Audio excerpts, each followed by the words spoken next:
խոսքը առաջի փուլի համընդհանուր ապահովագրության հետ կապված, ճիշտ եմ հիշում։ Չէ, ավելի մեծ է թիվը, որովհետև վերջին մեր փոփոխված տարբերակում Տիկին Թունանյան մենք դիտարկում ենք, ես կասեմ բոլոր խմբերը, ովքեր որ ըստ այս բյուջեի արդեն ներառվելու են 26 թվականից, դա մինչև 18 տարեկան երեխաներն են, 65 պլյուս տարիքի անձինք են, 18-ից 65 տարեկան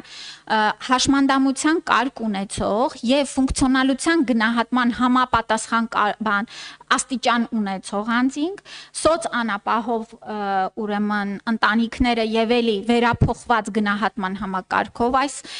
ուրեմն համապատասխան բալ ունեցող անձինք,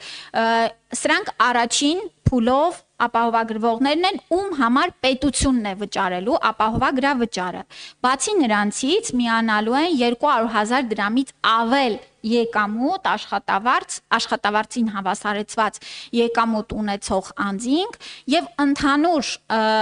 շահառուների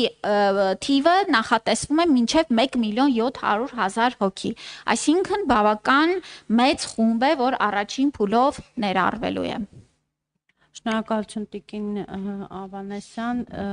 հերթագրենք խնդրում եմ։